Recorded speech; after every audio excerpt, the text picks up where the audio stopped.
аҷоиби тахайюлӣ ва қиссаҳои ғайриоддӣ дар бораи қаҳрамонҳои маъруфи ин студияро бо номҳои Супермен, Одам Анкабут, Капитан Америка, Бетмен, Флеш, Дедпул, Одами Оҳанин, Тор, Аквамен, халқи ҳайратангез, Агент Картер ва ғайраҳо нағз мешиносанд. Аммо на ҳама аз таърихи пурмоҷиро ва чӣ тавр истифодаи моҳиронаи медиабарномаҳои аниматсионӣ ва графикаи компютерии ин студияи филмофарии дӯстдоштаашон бохабаранд. DC Comics-ро Малком Виллер Николсон дар соли 1939 бо нашри маҷаллаҳои умедбахш оғоз карда буд, зеро дар он ҳангоми муташанниж кишвар давраи дуюми ҷанги ҷаҳониро аз сар мегузаронид. Ҳамин тавр сар карда аз ҳамон замон маҷаллаи DC Time ва баъдтар DC Comics аввалин қиссаҳои аҷибу қаҳрамононаи марди фавқулодаро бо номи Супермен ба нашр мерасонад, ки ин ба рӯҳияи мардуме дар ғурбати ҷанг буда умед ба наҷотбахши худро медод.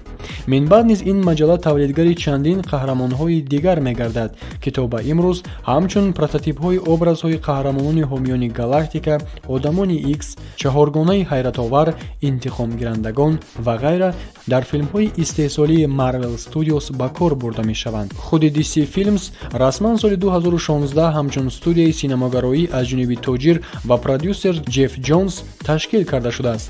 Аммо пештар ҳам студияи ба ҳамагон ошно ҳанӯз сар карда аз солҳои 2000 аз номи DC Comics ба таҳияи филмҳои аввалинаш машғул мегардид. Бинои DC Films дар бинои умумии DC Entertainment дар шаҳри Бербанки, Калифорния ҷойгир аст. Студия яке аз филиалҳои комилан тобеи ширкати бузурги филмофарии Warner Bros мебошад.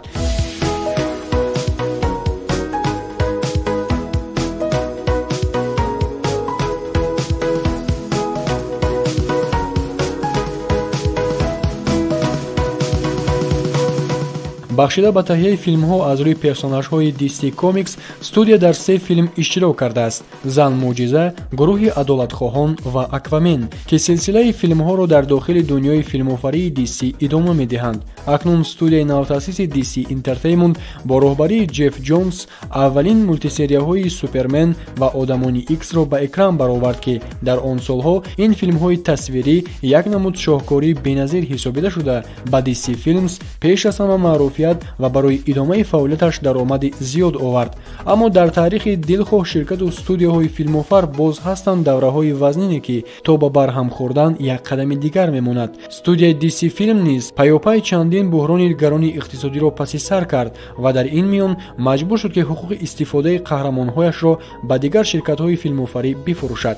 муваффақияти беназири DC Films ва оне ки қиссаи қаҳрамонҳои наҷотбахш ҳамеша диққати одамонро ба худ ҷалб мекунанд, аз назари ширкати маъруф Warner Bros дур намонд ва онро бо нархи гарон харидорӣ намуда соҳиби тамоми филмҳои DC Films гардид. То ба имрӯз DC Studios соҳиби чандин ҷоизаҳои Оскар ва чандин ҷоизаҳои дигар гардидааст, ки аксарашон барои беҳтарин эффектҳои визуалӣ қадрдонӣ шуданд ва метавон гуфт, ки DC Films ба мисли студияи Marvel яке аз онҳое мебошад, ки эффектҳои визуалиро дар филмҳояш ниҳоят зиёд истифода мебарад. умуман студия ҳоло зиёда аз 90% филмҳояшро бо истифода аз эффект ва графикаи компютерӣ месозад ва метавон гуфт, ки студияи DC Films ҳунармандонро танҳо барои расмият ба майдони сабт даъват мекунад. аммо дар асл DC Films хеле осон метавонад қаҳрамонҳо ва ҳаракатҳояшонро расм гирифта, онҳоро аз майдони сабт ҷавоб диҳад. ҳамин тавр студияи DC Films бо талаботи сабти филмҳо дар бораи корнамоии қаҳрамонҳои наҷотбахш